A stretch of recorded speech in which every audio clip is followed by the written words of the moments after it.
మీకు ఒక ఉపమానం చెప్తా. చాలాసార్లు మనుషులు కొన్ని అభిప్రాయాలు మన మనసులో ఫామ్ అవుతాయి. అభిప్రాయాలు అంటే తెలుసా?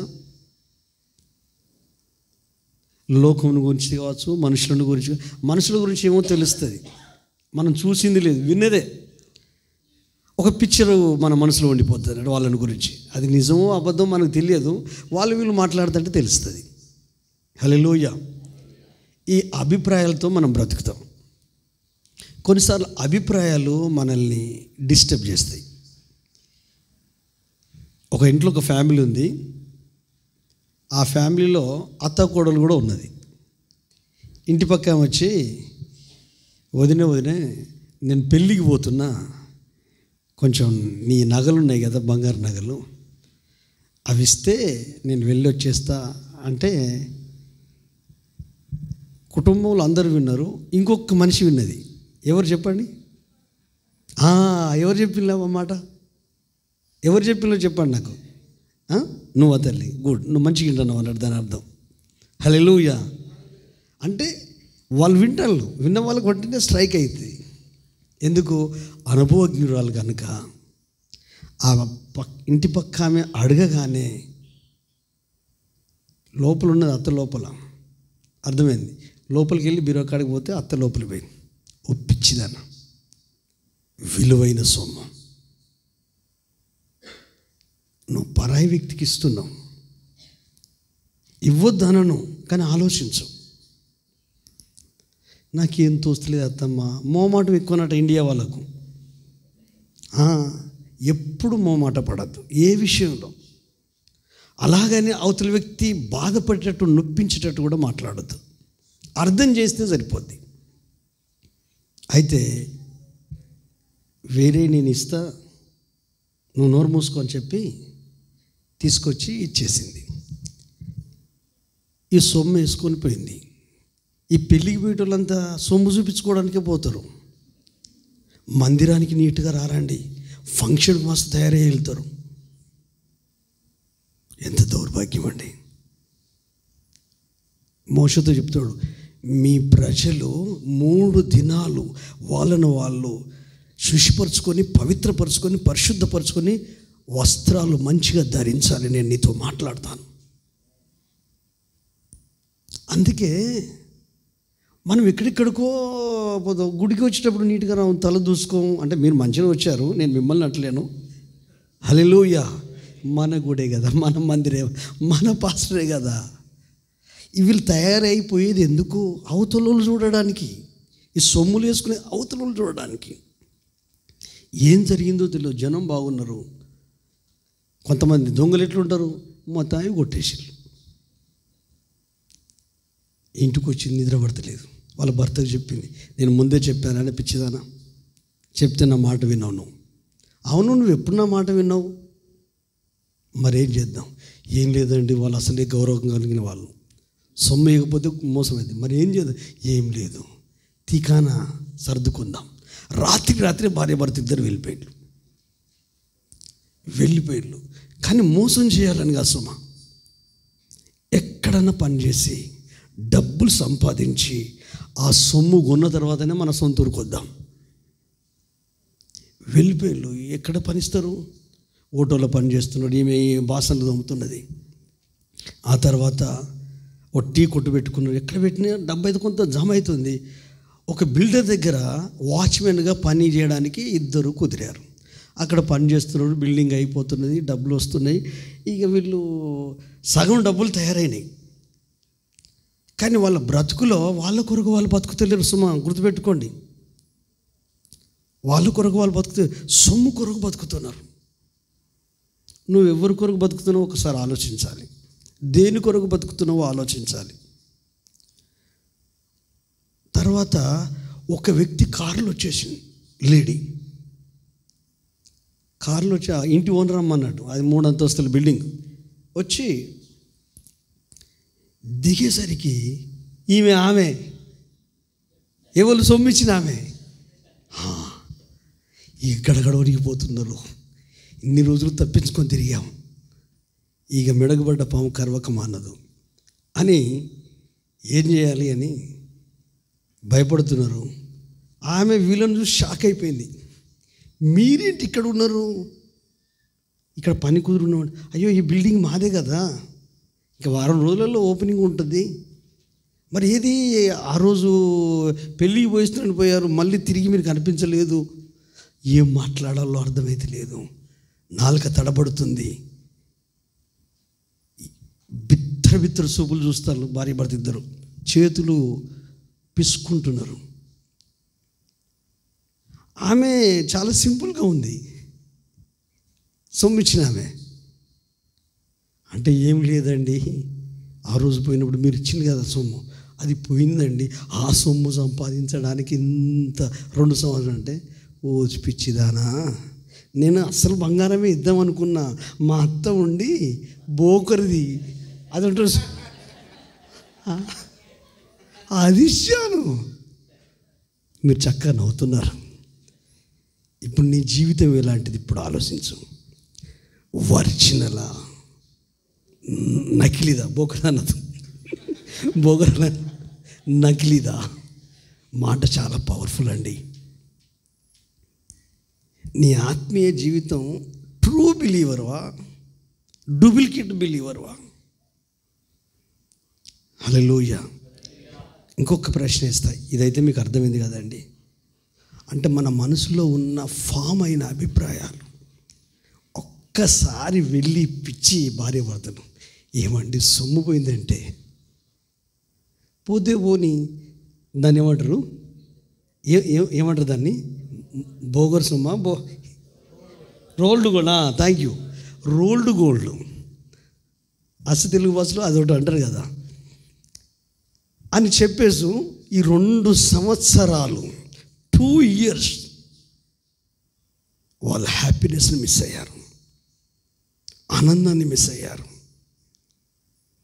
చాలాసార్లు మన లోపలనే పెట్టుకొని ఏదేదో ఊహించుకొని బతికేస్తాం.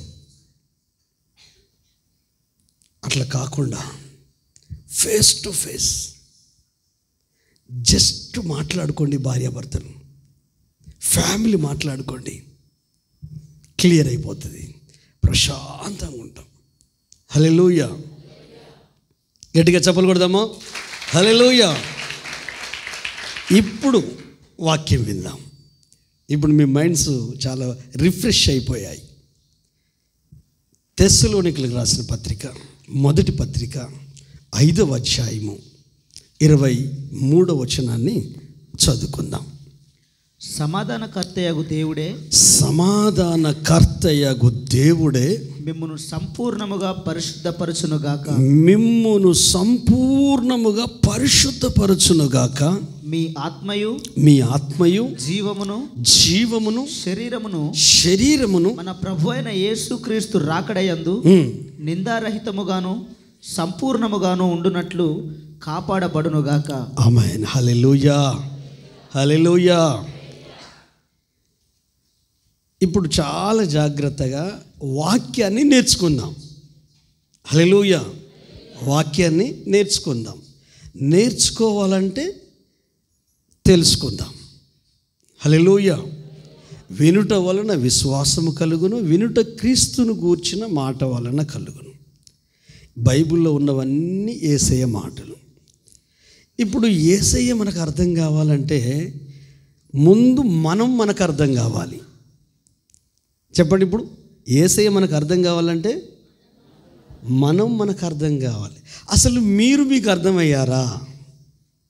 క్వశ్చన్ వేసుకోండి, అందరు వేసుకోండి. మీకు అర్థమయ్యారా? హల్లెలూయా.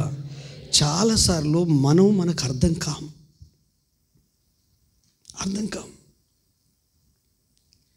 అర్థం కావాలంటే బైబిలే. హల్లెలూయా. బైబిలే. దేవుడైన యెహోవా నరుని నేలమంటితో నిర్మించి వాని నాసిక రంధ్రాలలో జీవవాయువును ఊదగా నరుడు జీవాత్మయ్యాడు. యేసుప్రభు ఏమంటాడు? 4:24లో యోహాను సువార్త, దేవుడు ఆత్మ గనుక ఆయనను ఆరాధించువారు ఆత్మతోనూ సత్యముతోనూ ఆరాధించవలెను. అంటే దేవుడు ఆత్మ, నరుడు ఆత్మ, అపవాది ఆత్మ. హల్లెలూయా. అయ్యా మీకు గుర్తుందా, మనం బైబిల్ ట్రైనింగ్లో పాస్టర్ గారు మనకు ఒక కోర్ వర్డ్ చెప్పాడు, నేను ఆత్మను, నాకు ప్రాణముంది, నేను శరీరంలో ఉన్నాను. అర్థమవుతుందా? అందుకే వాక్యం నేర్చుకుందామని చెప్పాను. అందుకే మధ్య మధ్యలో మిమ్మల్ని అడుగుతానన్నాను, లేకుంటే కష్టమవుతుంది. హల్లెలూయా. ఇంతకాలం మీరు వింటూ పోతూ ఉన్నారు కావచ్చు, విన్నదాన్ని అనుసరిస్తూ ఉండొచ్చు. ఈరోజు ఇంకో కొంచెం ముందుకెళ్దాం. ఇప్పుడు చెప్పండి, నేను ఆత్మను, నాకు ప్రాణముంది, నేను ఇదే నువ్వు. అయితే ఈ మూడింటిని విడగొడితేనే తప్ప నువ్వు నీకు అర్థం కావు. బైబిల్ ఏమని చెప్తుందంటే, ఆది కాండము 1వ అధ్యాయము 26 నుంచి 28 వరకు చదవండి.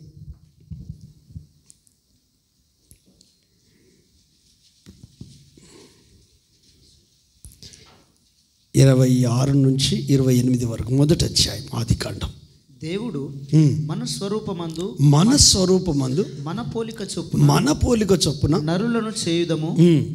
వారు సముద్రపు చేపలను, ఆకాశ పక్షులను, పశువులను, సమస్త భూమి మీద ప్రాకు ప్రతి జంతువును ఏలుదురు గాకనియు పలికెను. అప్పుడు దేవుడు తన స్వరూపమందు నరును సృజించెను. దేవుని స్వరూపమందు వారిని సృజించెను, స్త్రీనిగాను పురుషునిగాను వారిని సృజించెను. దేవుడు వారిని ఆశీర్వదించెను. ఎట్లనగా, మీరు ఫలించి అభివృద్ధి పొంది విస్తరించి భూమిని నిండించి దానిని లోపరుచుకొనుడి. సముద్రపు చేపలను, ఆకాశ పక్షులను, భూమి మీద ప్రాకు ప్రతి జీవిని ఏలుడని దేవుడు వారితో చెప్పెను. ఆమేన్. హల్లెలూయా. గట్టిగా చప్పట్లు కొడదామా? హల్లెలూయా. నేను చెప్పినట్టయితే అర్థం చేసుకుంటున్నారు కదా, ఆలోచిస్తున్నారు కదా. హల్లెలూయా. తెస్సలోనికి రాసిన పత్రిక 5వ అధ్యాయం 23వ వచనంలో, ఆత్మ, జీవము, శరీరము పరిశుద్ధపరచబడి నిందారహితముగా ఉండునుగాక. అంటే దేవుడు ఆదిలో మనిషిని ఎలా నిర్మించాడో, తన పోలిక చొప్పున తన స్వరూపమందు నరుణ్ణి చేశాడు, స్త్రీని గాను పురుషుని గాను చేశాడు. ఆయన అల్టిమేట్ గోల్ ఏంటంటే ఏలాలి. అంటే ప్రతిదాన్ని అజమాయిషి చేయాలి. మీకు అర్థమయ్యే భాషలు చెప్తాను. మనుషులందరూ దేవుని పోలిక అంటే ఏమనుకుంటున్నారు మీరు? మీలో ఆత్మ ఉంది, నాలో ఆత్మ ఉంది. హల్లెలూయా. యేసు ప్రభు తమ్ముడు యాకోబు ఏమంటాడు తెలుసా? ఈ నోటితోనే తండ్రి అయిన దేవుణ్ణి మనం స్తుతిస్తాము, ఈ నోటితోనే దేవుని పోలికగా ఉన్న మనిషిని శపిస్తాము. 3వ అధ్యాయం 9వ వచనం అనుకుంటే యాకోబు పత్రిక చదవండి, ఎందుకని మంచిది.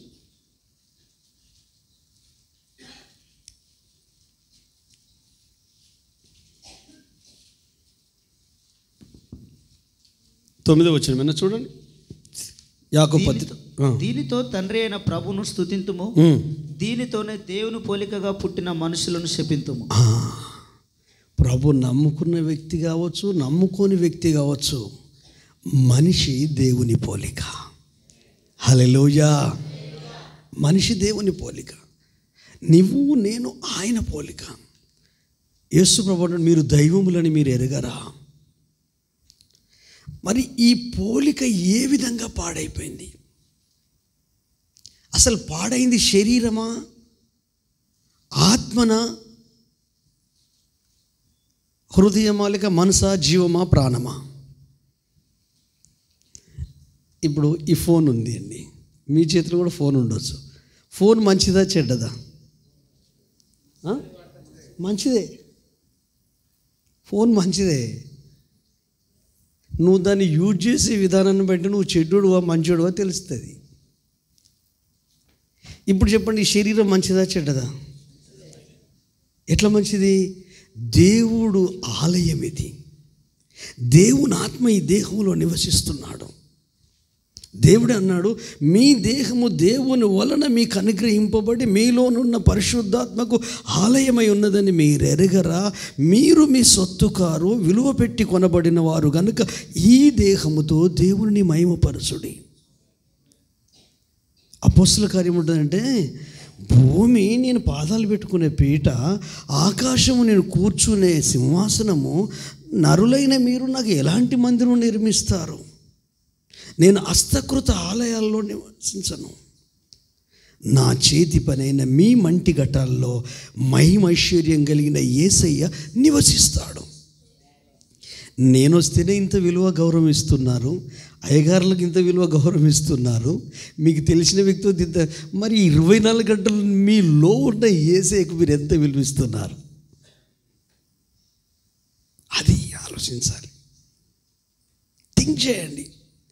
మనిషికి ఇవ్వడం ఇంపార్టెంట్ ఏం కాదండి, కానీ గుండెల్లో కొలువై ఉన్న దేవునికి ఎలాంటి విలువ ఇస్తున్నాం కొన్నిసార్లు మనకు అర్థం కాదు. ఇప్పుడు స్వచ్ఛ భారత్ అనేది ఒకటి ఉంది బ్రదర్, ఉందా లేదా? మీకు ఏది రెండు బకెట్లు ఇస్తారు కదా, తడి చెత్తకు పొడి చెత్తకు. ఎందుకు ఇస్తారు? వాటి కలర్ ఏంటి? Green, blue. గ్రీన్ దేనికి చెప్పండి బ్రదర్, మీకు తెలుసు కదా. పొడి చెత్తకు, బ్లూ తడి చెత్తకు. ఎవరన్నా బకెట్లు వాడతానులా? అబద్ధం అడగండి. చెత్తకు వాడతానులా? వాటర్. ఎంత దౌర్భాగ్యం అంటే కామన్ సెన్స్ లేదు. ఎందుకు? మోరీలల్లా కవర్లే, తడి చెత్త పొడి చెత్త. మనం ఉన్న వాతావరణాన్ని అంతా పాడు చేస్తున్నాం. సరే, ఇవి చెప్తే మీరు నమ్మారు. ఎంత చెత్త మన లోపలికి పోతుంది, ఆలోచన రూపంలో, ఊహల రూపంలో, తలంపు రూపంలో. దేన్ని డిలీట్ చేయాలో దాన్ని డిలీట్ చేస్తలేము, దేన్ని డౌన్లోడ్ చేసుకోవాలో దాన్ని డౌన్లోడ్ చేసుకుంటలేము. ఒకవేళ పొరపాటున మీ ఫోన్లు అన్నీ చెక్ చేసిన అనుకోండి, ఎలాంటి యాప్లు ఉన్నాయో, ఎలాంటి మెసేజెస్ ఉన్నాయో. దేవుడు అవన్నీ చూస్తున్నాడు కదా. నువ్వు నాకు భయపడితే ఏం లాభం, అమ్మ నాన్నకు భయపడితే ఏం లాభం, భర్తకు భార్యకు భయపడితే ఏం లాభం? మన అంతరాత్మ, మన మనస్సాక్షి, మన తలంపులు మన మీద నేరారోపణ చేయకుండా బ్రతకగలే దమ్ము, ధైర్యం కావాలి. చెప్పడం ఏంటంటే, వాక్యాలు ఎవరైనా చెప్తారు. బ్రతకాలి, బ్రతికి చూపించాలి. మీకు అనిపించచ్చు, మరి అలాగూ బ్రతికిన వాళ్ళు ఉన్నారా? ఉన్నారు, ఎందుకు లేరు? 65 ఏండ్లు జీవించి 300 ఏండ్లు దేవునితో నడిచిన ఆనోకు, ఆదాము మొదలుకొని 7వ తరం వాడైన ఆనోకు ప్రవచిస్తాడు. యూదా పత్రికలో 2వ రాకడ గురించి ప్రవచిస్తాడు. మరణం చూడకుండానే వెళ్ళిపోయాడు, కానీ బ్రతికిన నాళ్ళు దేవునితోనే నడిచాడు, దేవునితోనే జీవించాడు. కుమారులు, కుమార్తెలు, పిల్లలు, కుటుంబం, ఫ్యామిలీ, బాధ్యతలు అన్నీ ఉన్నాయి, కానీ దేవునితో నడవకుండా ఏది అడ్డుకోలేదు. మరి నేను అడ్డగిస్తున్నది ఏంటి? ఆత్మలో ఎదగకుండా అడ్డగిస్తున్నది ఏంటి? వాక్యానుసారంగా జీవించకుండా నేను లాగుతున్నదేంటి? శరీరమా, మనసా, ఆత్మ? అసలు ఎక్కడ మిస్టేక్ ఎక్కడుంది? దాని మూలాన్ని మనం దొరకబట్టాలి. శరీరం మంచిదే, కానీ మన మనసు పొల్లేట్ అయిపోతుంది, కరెక్ట్ అయిపోతుంది. ఆలోచనలు, ఊహలు. మీరు బైబిల్ గ్రంథం అంతా చదవండి, మీకు తెలియని వాక్య భాగాలు ఏమి లేవు. మానవుని ఊహ బాల్యము నుండే చెడ్డది అని 6వ అధ్యాయంలో ఉంటుంది. ఆదికాండం చదవాల్సిన అవసరం లేదు. అసలు అంతకుముందు ఆదాము అవ్వలను చేసినప్పుడు వాళ్ళ ఊహలు చెడిపోయాయా? వాళ్ళ ఆలోచనలు చెడిపోయాయా? వాళ్ళ మనసు చెడిపోయిందా? వాళ్ళ ఆత్మ చెడిపోయిందా? వాళ్ళ జ్ఞానం చెడిపోయిందా? వాళ్ళ బుద్ధి చెడిపోయిందా? వాళ్ళకేం తక్కువైందని పండు తినాల్సి వచ్చింది. సమృద్ధి ఉంది కదా, అభివృద్ధి ఉంది కదా, అభిషేకం ఉంది కదా, ఆశీర్వాదం ఉంది కదా, దేవుని తర్వాత 2nd ప్లేస్లో ఉన్నారు కదా, అన్నిటికీ పేర్లు పెట్టాడు కదా. మరి ఎందుకు పాడైపోయాడు? ఎందుకు తన జీవితం స్పాయిల్ అయిపోయింది అంటే అవ్వ సాతాను మాటలు వినింది. అంటే దేవుడు ఏదైతే చెయ్యొద్దు అంటాడో అది చేస్తాం. బూతులు మాట్లాడొద్దు అని తెలుసు, కానీ మాట్లాడుకుంటే ఎంతమంది ఉంటారండి? పరిశుద్ధాత్మ పొందిన వాళ్ళు కూడా అబద్ధం ఆడకట అంత మనమే కదా, కొత్త లెవెల్ రాలే కదా. అందదా ఆలోచించండి. కోపం వస్తే, ద్వేషం వస్తే, మరి బూతులు మాట్లాడే నువ్వు పరలోకం ఎట్లా పోతావు? నాకు తెలియకడుగుతా. పెద్ద పొడగాటి ప్రార్థన చేస్తావు కదా, బండ బూతులు, పచ్చి బూతులు ఆ డిక్షనరీలో కూడా ఉండవు. అమ్మో, ఇంటి పక్కలు చెప్తారు మన గురించి, అంటే మీ గురించి కాదు, క్రైస్తవుల గురించి. నువ్వు ఈ భూమి మీదనే సరి అయిన జీవితం లేకపోతే కళ్ళు మూసుకుంటే పరలోకం పోతావా? భూమి మీదనే దేవునితో నడవాలా. హల్లెలూయా. క్రీస్తుతో నడవాలా, యేసుతో నడవాలా. నడిచిన వాళ్ళు ఉన్నారు, వాళ్ళ జీవితాన్ని దగ్గరగా ఉండి చూడాలి. అయితే మన దేహంలో ఆత్మ ఉంది కదా, ఈ ఆత్మలో జీవం ఉంది కదా, ఆ జీవమే మన ఆలోచన, ఊహ ప్రపంచం. ఇప్పుడు మీకు అర్థమయ్యేటట్టు చెప్తా. పుట్టిన శిశువు బాబో పాపో, ఆ పుట్టిన శిశువు కళ్ళను మీరు ఎప్పుడైనా చూసారా? పుట్టినప్పుడు చూడలేదా? పుట్టిన శిశువు ఎందుకు చూడరు? చూసి ఉంటారు. కళ్ళల్లో కల్మషం ఉండదు. ఎంత తేటగా ఉంటాయి కళ్ళు. వాళ్ళ హెయిర్స్ ఎంత బాగుంటుంది, వాళ్ళ చిన్న చిన్న వేళ్ళకున్న గోర్లు ఎంత బాగుంటాయి, ఆ స్ట్రక్చర్ ఎంత బాగుంటుంది, ముద్దు ముద్దుగా. పనులు నేను తాత నవ్వితే మనకు అంత ఎట్లా అనిపిస్తుంది, కానీ ఈ పుట్టిన శిశువు నవ్వితే గుండెలకు హత్తుకోవాలనిపిస్తుంది. వై తాతను ఎందుకు కౌగిలించుకోవాలనిపిస్తుంది?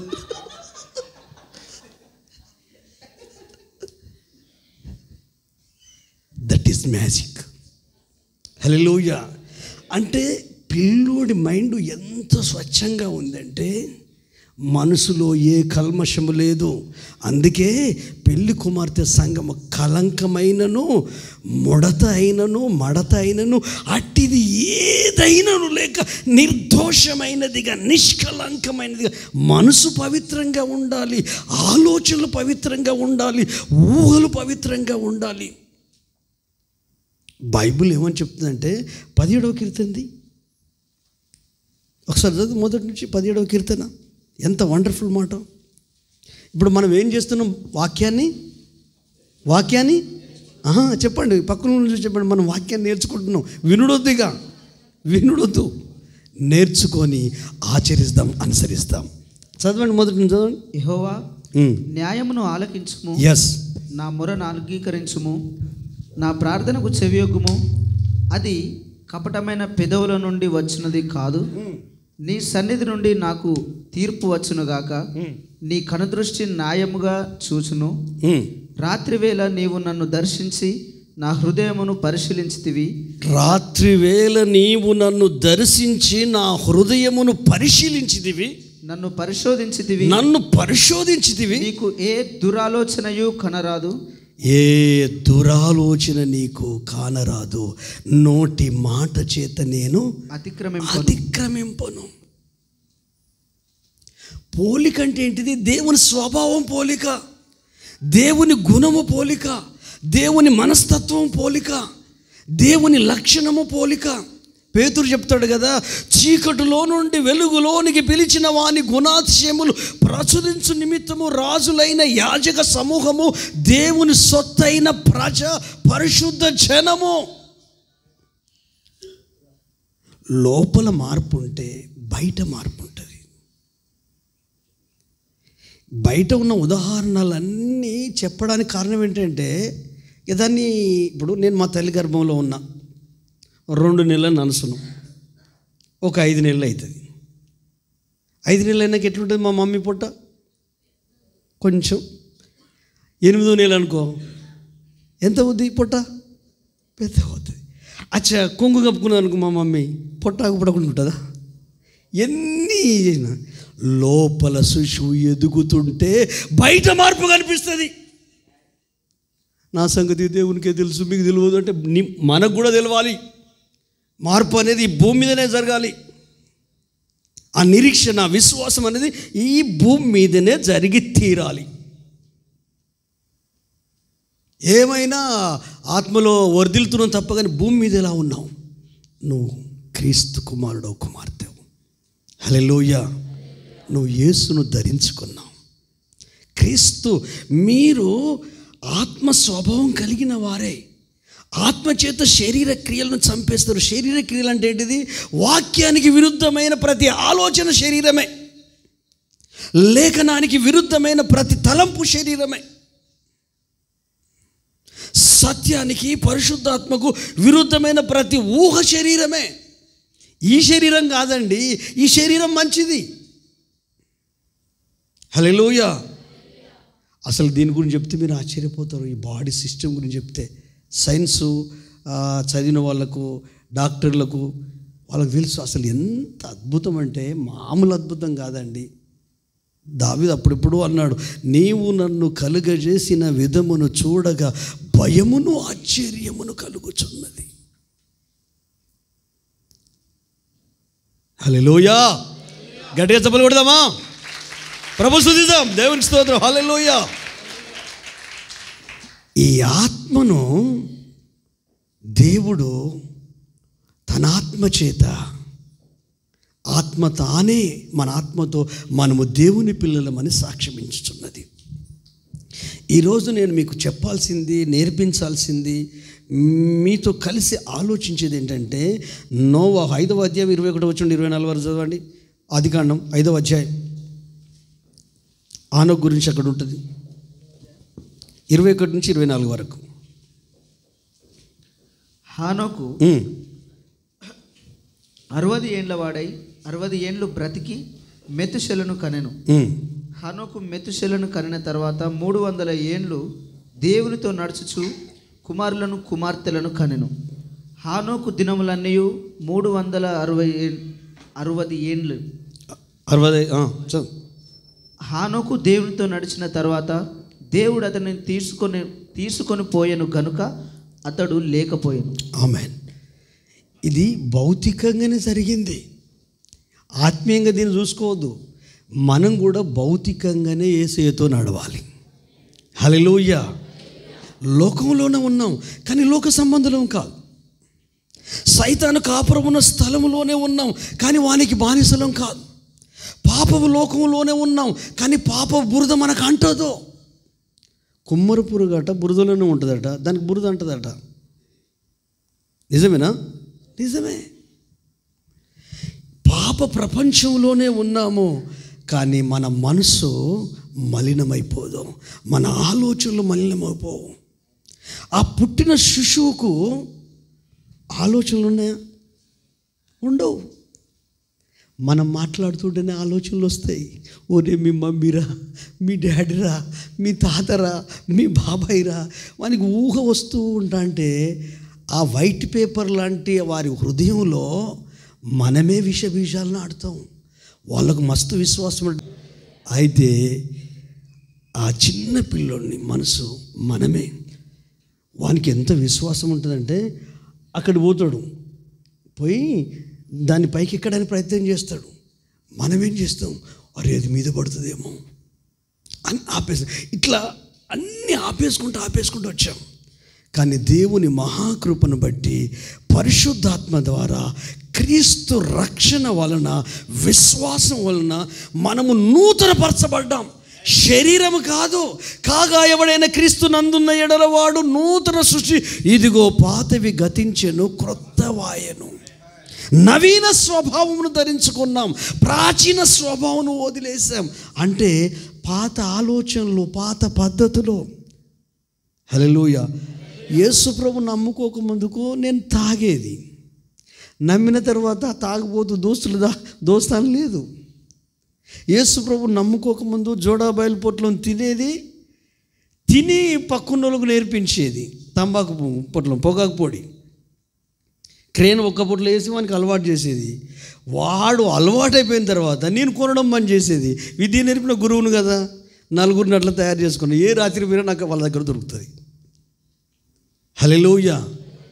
అంటే ఇప్పుడు ప్రభుని నమ్ముకున్న తర్వాత నాకు గన్పూర్కి వెళ్ళాలనిపిస్తుంది. అక్కడ దైవజనులు ఉండేది. ప్రభుని నమ్ముకున్న తర్వాత అక్కడ ఒక ఇంట్లో ఆరాధన జరుగుతుంది. వాళ్ళు ఒక హాలు దానికి లాక్ అయ్యారు. ఎప్పుడంటే అప్పుడు వెళ్ళి మేము ప్రేయర్ చేస్తాం. వెళ్ళి అందులో కూర్చొని ప్రార్థన చేసుకునేది. మనిషిని నేనే, ఇదే రూపం, ఇవే కళ్ళు, ఇదే యోహాను. కానీ మారిందేంటి? మనసు మారింది. మనసు మారితే భౌతికంగా కూడా మార్పు కనపడాలి కదా. అప్పుడు దొంగతాళ్ళు ఎక్కేది, ఇప్పుడు మందిరానికి వెళ్తున్నా.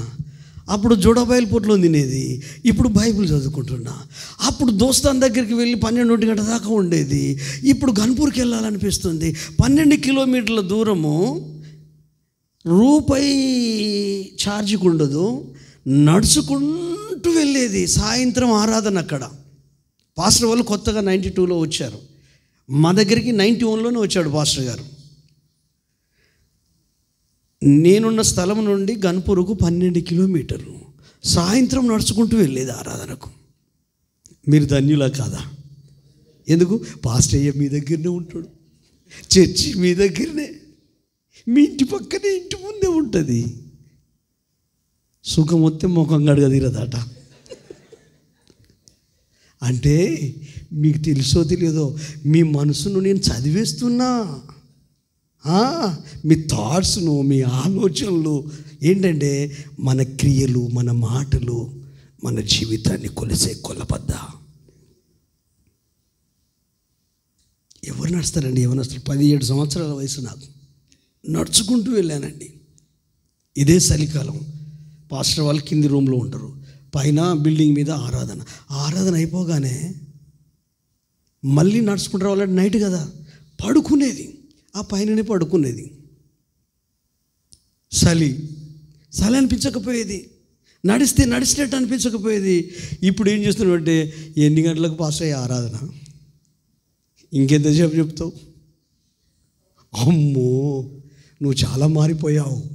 అంటే దేవునికి అందరంత దూరంలో ఉన్నావు, నీకు తెలియట్లేదు. మనం కరెక్టే ఉన్నాం అనుకుంటున్నాం, కానీ కరెక్ట్ లేవండి. అందుకే నీ మనస్సాక్షి నీతో మాట్లాడుతుంది. ఎప్పుడు సపోర్ట్ ఇవ్వదు. ఇప్పుడు నేను అనుకో, మీకు సపోర్ట్ ఇస్తే కావచ్చు, మీరు నాకు సపోర్ట్ మన పాస్టే కదా, ఎప్పుడో రాక వచ్చిండని. కానీ మనస్సాక్షి అట్లా సపోర్ట్ ఇవ్వదు. నువ్వు తప్పు చేస్తే నువ్వు తప్పు చేసినా ఉంటుంది, నువ్వు రైట్ చేస్తే నువ్వు రైట్ చేసినా ఉంటుంది. ఎందుకంటే మన మనస్సాక్షి మనకు ధైర్యం ఇవ్వాలి. ఎప్పుడు ఇవ్వగలుగుతుంది? రక్షించబడి ఇన్ని సంవత్సరాలు అయింది. ఇప్పుడు బ్యాప్తిని తీసుకుని ఎన్ని సంవత్సరాలు అయిందండి? దాదాపు నాకు తెలియకడతా 10, 15, 5 సంవత్సరాల కంటే ఎక్కువ. ఈ కొత్తగా 1 సంవత్సరం క్రితం రక్షించబోయా. అది నేను ముందు చెప్పాను. సత్యం చెప్పినప్పుడు వానికి కోపం వస్తుంది, సైతానికి. గట్టిగా మాట్లాడితే అంత ఉత్సాహం అనిపిస్తుంది, కానీ లోపలికి పోవాలి కదా. అలాగని గట్టిగా మాట్లాడదని నేను తప్పు పట్టట్లేదు. చెప్పే 4 విషయాలైనా మీకు అర్థం కావాలి. హల్లెలూయా. నిన్న రక్షించబడ్డా, మొన్న రక్షించబడ్డా, 10 సంవత్సరాల క్రితం రక్షించబడ్డా, 20 సంవత్సరాల క్రితం రక్షించబడ్డా, గుండె మీద చేసుకొని చెప్పండి. ఏమని? నువ్వు దశమ భాగం తీస్తున్నావా? దశమ భాగం గురించి మాట్లాడితే విశ్వాసంలో కోపం వస్తుందండి. ఎందుకో తెలియదు. అంటే అది నువ్వు దాన్ని ఎక్కువ ఇష్టపడుతున్నావు. ఇష్టపడ్డదాన్ని వదులుకోమాట మనం. దేన్నైతే గట్టిగా పట్టుకుంటామో దాన్ని వదిలిపెట్టాం. కానీ ప్రభు నీకు ఆయుష్ను, ఆరోగ్యాన్ని, జీవాన్ని, ఆశీర్వాదాన్ని ఇచ్చాడు. ఆయన చెప్పాడు కదా, నా భాగం నాకు ఇవ్వన్నాడు. అంటే అదేందో వచ్చిన 10,000 కంటే ఈ 1,000 రూపాయలు తీస్తే 9,000. ఇప్పుడు 9,000 ఎక్కువనా, 1,000 రూపాయలు ఎక్కువనా? 900 ఎక్కువనా, 100 రూపాయలు ఎక్కువనా? 100 రూపాయలు ఎక్కువనా, 10 రూపాయలు ఎక్కువనా? కానీ ఎందుకో ఈ 10 రూపాయల మీదనే ఉంటుంది మనకు, ఈ 100 రూపాయల మీదనే ఉంటుంది. ఈ 9,000 మీద ఉండదు, ఈ 900 మీద ఉండదు.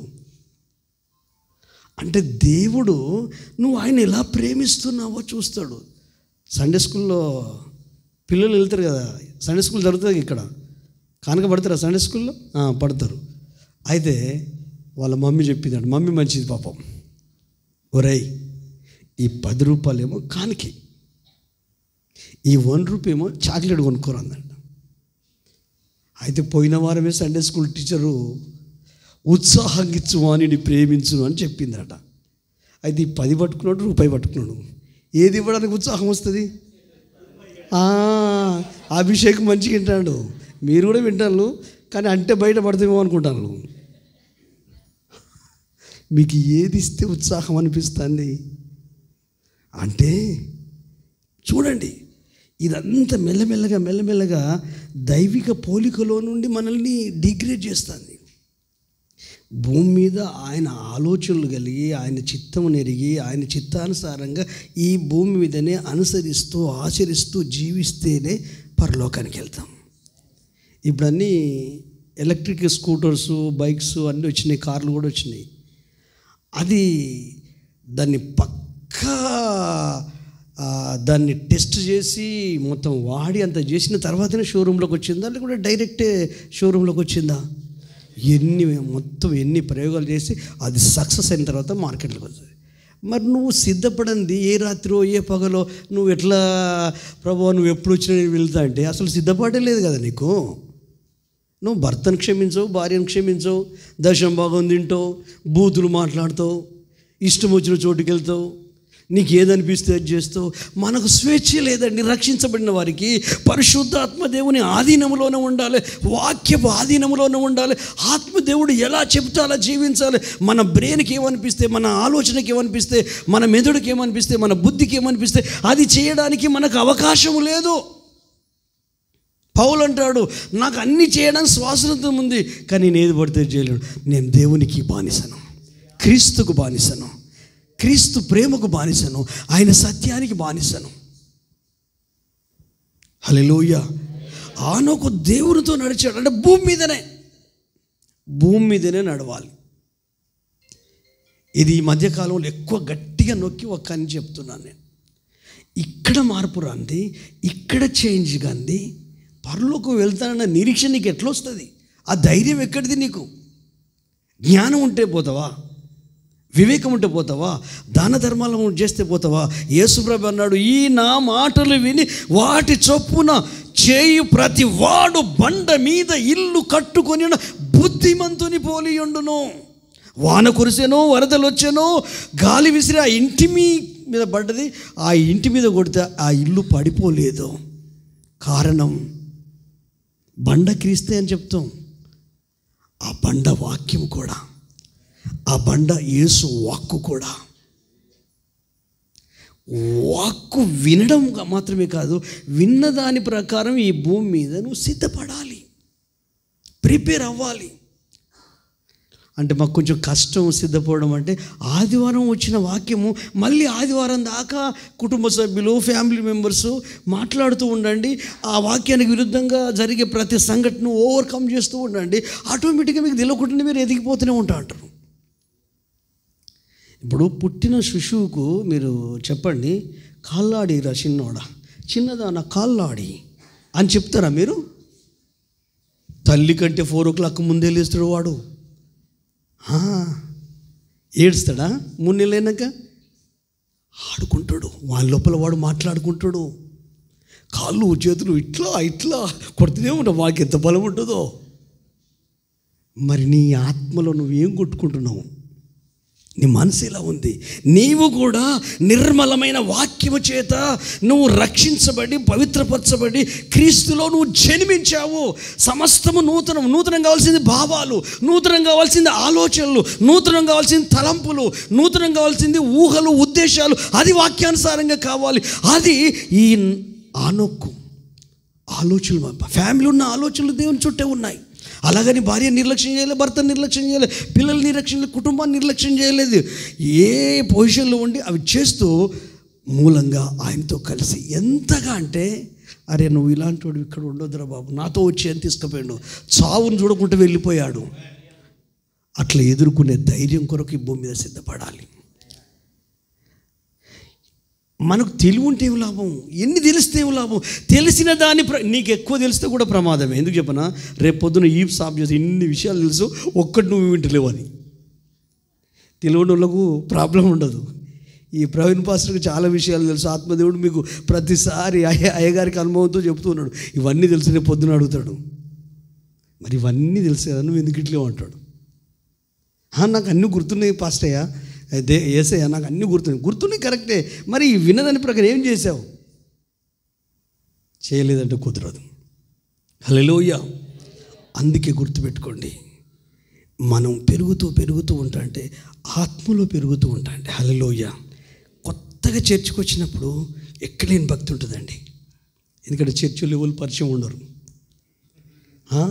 వాళ్ళతో మాట్లాడుతుంటే ఏదో సంతోషం అనిపిస్తుంది. కొత్త ముఖాలు కదా, కొత్త పరిచయాలు కదా, చాలా హ్యాపీనెస్. అందరికంటే ముందే అడికొస్తుంది, ఎందుకంటే పరిచయాలు పెరుగుతాయి.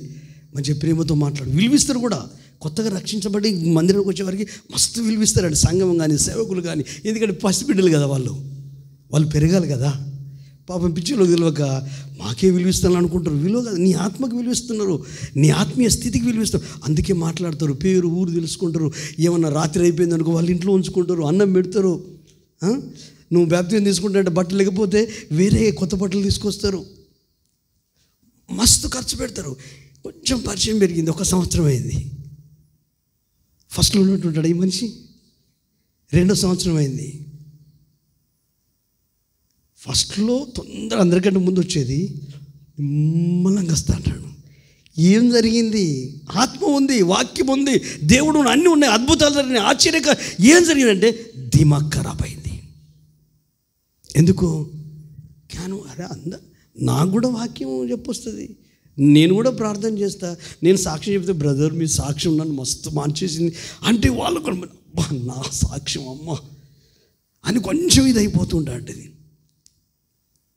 తర్వాత మెల్లగా అయిపోతుంది. వీళ్ళతో ఏమైనా మాట్లాడతారు, వాళ్ళతో ఇక అన్నీ పోతాయి. అన్నీ పోయి ఎక్కడ తయారైందంటే అసలు ఎప్పుడు జరగాల పాస్టర్ ఆరాధన ఎన్ని గంటలు పెట్టాలా నువ్వు? 3 సంవత్సరాల గుడికి వచ్చి కొడుకు పుట్టి తండ్రికి పెళ్లి చేసిండట. అట్లుంది పరిస్థితి. అంటే తెలియదు పాపం, వాళ్ళు తప్పు చేస్తున్నారు, వాళ్ళకి తెలియదు. ఇప్పుడు మన పిల్లలకు తెలుసా అండి? వాళ్ళు మనల్నే రూలింగ్ చేస్తుంటారు. మన పిల్లలే నీకు తెలియదు డాడీ అంటాడు, వీనికి ఏమో తెలిసినట్టు. అట్లా కాదు డాడీ అంటాడు. అరే వీడు నా కడుపులో పుట్టి నాకు చెప్తున్నాడు. అరే నాకు తెలియకపోతే అర్థమేంటాడు చెప్పరా. చాలా విషయాలలో ఆధ్యాత్మికంగా నేటి క్రైస్తవ సమాజం వెనుకబడింది.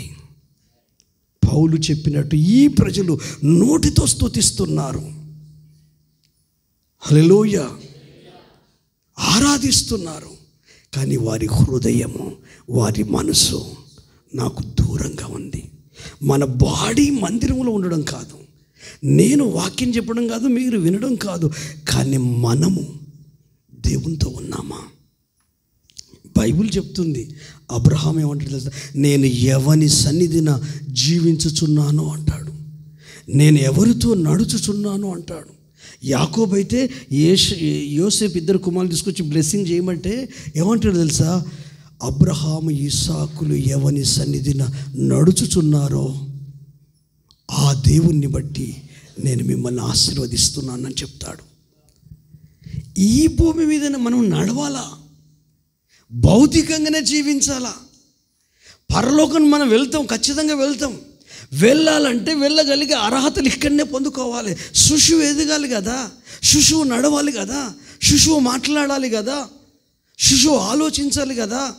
కాలాన్ని బట్టి చూస్తే మీరు బోధకులు కావాలి, మీరు పసిపిల్లలని మరలా మీకు పాలు ఇవ్వాల్సి వస్తుంది. బలమైన ఆహారం ఇవ్వట్లేదంటే కారణం ఏంటిది?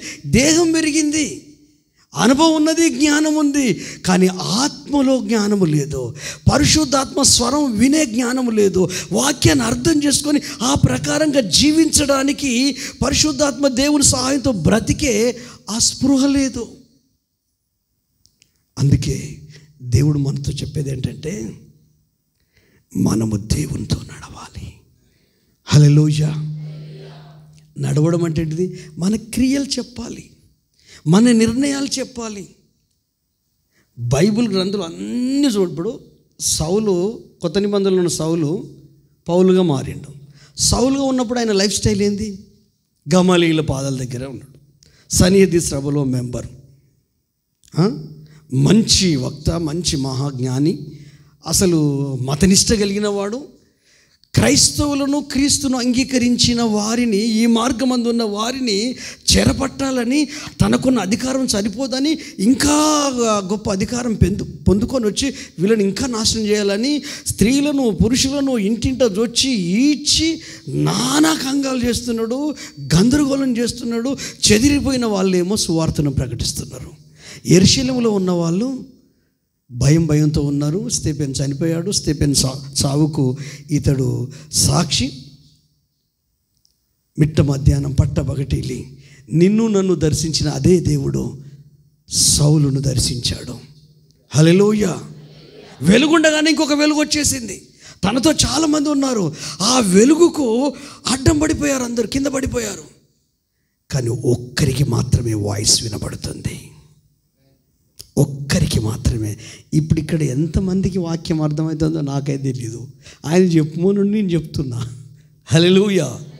ఎంతమంది దాన్ని రిసీవ్ చేసుకుంటున్నారో, అంటే తెలుసుకోవాలన్న జిజ్ఞాస, నేర్చుకోవాలన్న తృష్ణ. ఆకలి లేనివానికి అన్నం పెడితే తింటాడండి?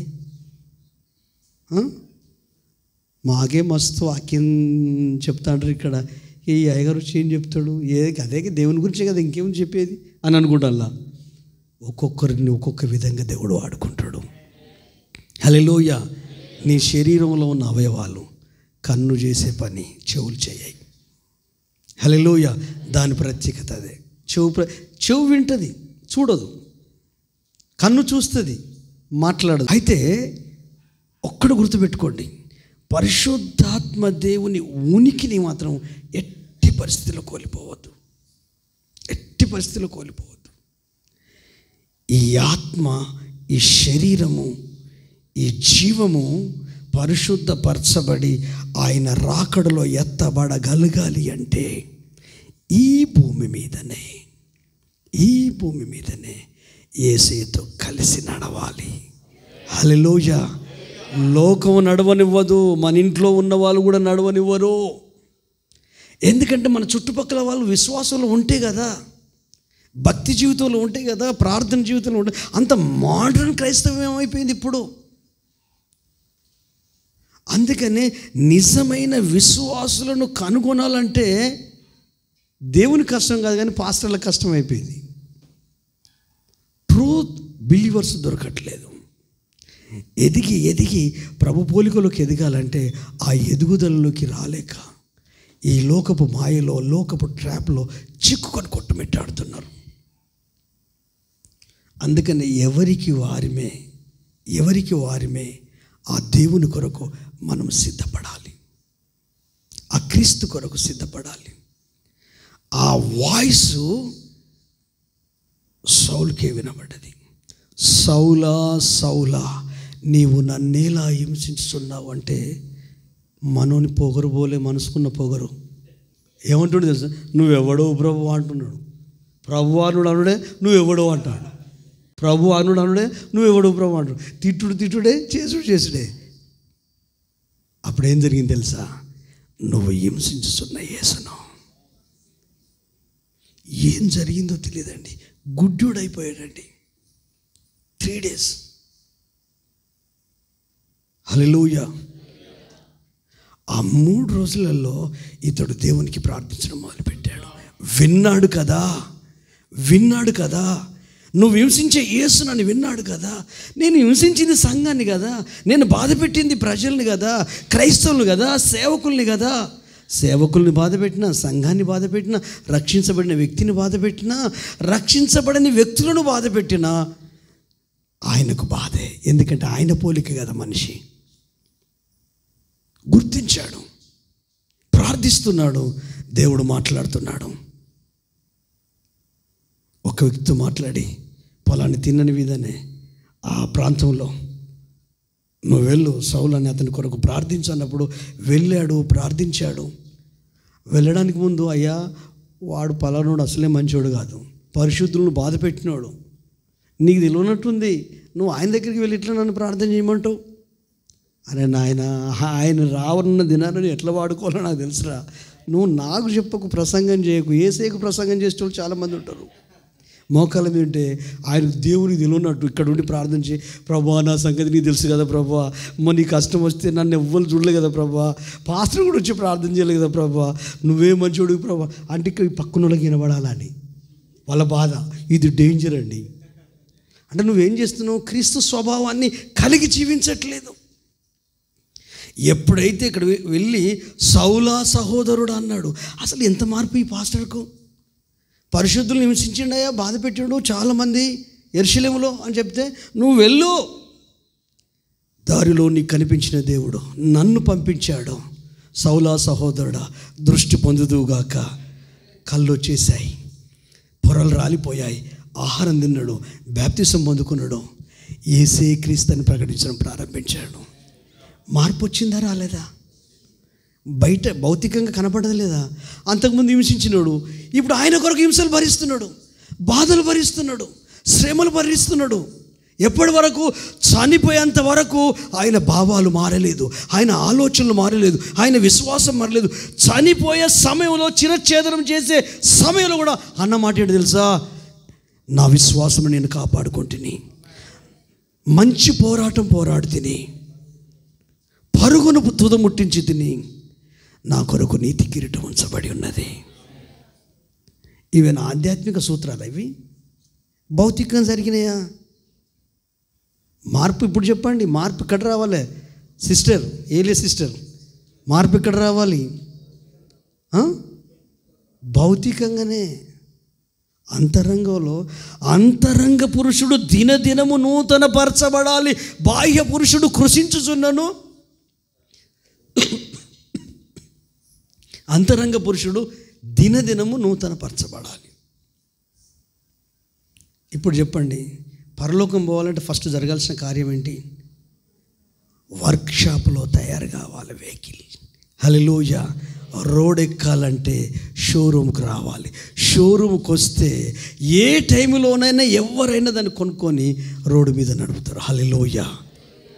అలాగూ సంఘమే వర్క్షాప్, పరిశుద్ధాత్మ దేవుడే టీచర్. హల్లెలూయా. దేవుడు తన సంఘానికి పరిచర్య చేసే భాగ్యము మాలాంటి సేవకులకు ఇచ్చాడు. మా బాధ మిమ్మల్ని ఆయన పోలికలోకి చేయడానికే తప్ప వేరే ధ్యాస లేదు, వేరే ఆరాటం లేదు. మాకెందుకు బాధ కావాలండి? మీరు ఆదివారం గుడికి రాకపోతే కానుకలు ఏమైనా పోతాయనా?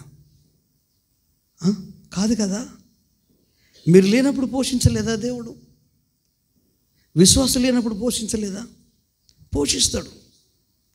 అంటే ఆత్మలో ఆ పరలోకానికి వెళ్ళడం కొరకు ఆహోరాత్రుల్లో ఎన్ని విధాలుగా దేవుని ఆలోచనలు మీకు అందించాలో అన్ని విధాలుగా ఒక్కొక్క రోజు ఒక్కొక్క విధంగా దేవుడు ఒక్కొక్క దైవజీవుని డిఫరెంట్గా వాడుకున్నాడు. నిన్నటి దినములు ఒకలాగా వాడుకున్నాడు, మొన్నటి దినములు ఒకలాగా, ఆ మొన్నటి దినం ఒకలాగా, ఈరోజు ఒకలాగా, రేపు ఒకలాగా. ఏదేమైనా మీ క్షేమాభివృద్ధి కొరకే. పౌలు వెనుకబడ్డట్టున్నదా? విశ్వాసం వీక్ అయిపోయినట్టుందా? నోవాహు తప్పిపోయినట్టుందా? ఆనోకు తప్పిపోయినట్టుందా? మరి ఎందుకంటే మాటికి మనం తప్పిపోతాం. అసలు ఏం జరుగుతుంది మన లోపల? నచ్చితే గుడికి వస్తావు, నచ్చకపోతే గుడికి రావు, నచ్చితే ప్రార్థన చేస్తావు, నచ్చకపోతే ప్రార్థన చేస్తావు. అసలు నువ్వు ఎక్కడున్నావు? ఎవరి చేతిలో ఉన్నావు? నీ చేతిలో ఉన్నావా? యేసే చేతిలో ఉన్నావా? పరిశుద్ధాత్మ దేవుని చేతిలో ఉన్నావా? అసలు దేవునికి నీకు ఏమైనా రిలేషన్ ఉందా? ఆయనతో సహవాసం ఉన్నదా? ఆయనతో సహవాసం ఉంటే ఒట్టి అయస్కాంతానికి పిన్నిస్ ఇట్లా రాపిడి చేసి కొద్దిసేపు రాపిడి చేసిన తర్వాత ఈ పిన్నిస్ని తీసి ఇంకొక పిన్నిస్కు అంటిస్తే అంటుకుంటుంది. మరి అంతకంటే అదోనా మనం? మన సహవాసము తండ్రితోనూ ఆయన కుమారుడైన యేసుక్రీస్తుతో. అందుకనే మార్పు ఇక్కడనే రావాలి. నువ్వు మారిన వ్యక్తివని ఎవరు చెప్పాలి? మీ పాస్టరా? ఎవరు చెప్పాలి? మీ కుటుంబ సభ్యులు. నువ్వు సీరియల్ చూస్తున్నావు, సినిమాలు చూస్తున్నావు, మీ వాళ్ళకి తెలుసు. హల్లెలూయా. రూమ్లో తలపెట్టుకొని రూమ్లో ఫోన్ పట్టుకొని ఎన్ని గంటలు ఉంటావు మీ ఇంట్లో తెలుసు.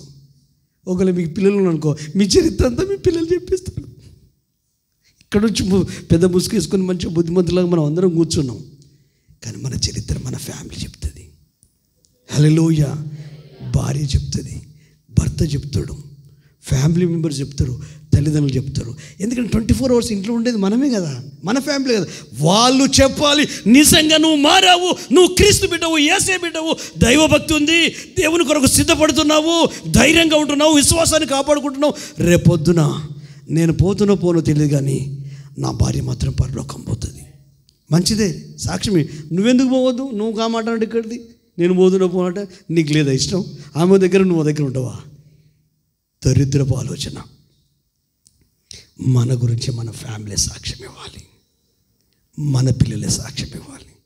ఇప్పుడు గుండె మీద చేసుకొని చెప్పండి, నువ్వు సిద్ధపడుతున్నావా, డ్రామాలు చేస్తున్నావా? దేవుని సన్నిధిలో ఆయన పోలికలోకి వస్తున్నావా? గొంగలి పురుగు రూపంలో నీవు చీతకోకగా మారుతున్నావా?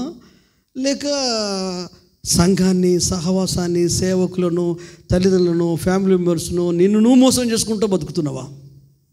వద్దు, ముసుగు తొలగించుకుందాం.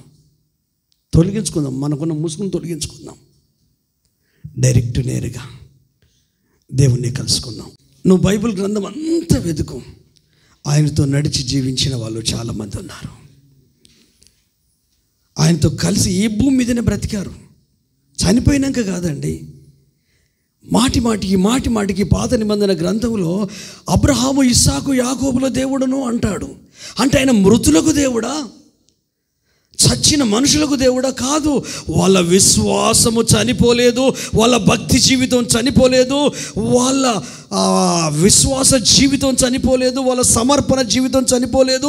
వాళ్ళు చనిపోయినా కూడా వారి విశ్వాసము నేటికి మాట్లాడుతూనే ఉంది. వాళ్ళు బ్రతికిన బ్రతుకు మాట్లాడుతుంది, వాళ్ళు జీవించిన జీవితం మాట్లాడుతుంది. బ్రతికున్నప్పుడే అబ్రహాముని ఏమన్నారు తెలుసా? మా మధ్యలో నివసించిన నీవు మహారాజు అయి బ్రతికావు. అలాంటి సాక్ష్యము నీవు నేను కలిగి జీవించాలి కదా. క్రీస్తు పోలికలో ఉన్న నీవు, క్రీస్తు ఆత్మలో ఉన్న నీవు, క్రీస్తు యొక్క స్వరూపంలో ఉన్న నీవు, నూతన సృష్టిగా మార్చబడిన నీవు, నీ ఆలోచనలు నూతనమయ్యాయి, నీ ఊహలు నూతనమయ్యాయి, నీ ఉద్దేశాలు నూతనమయ్యాయి. పూర్తిగా నీ లైఫ్ స్టైలే మారిపోయింది. సమస్తము నూతన సృష్టి.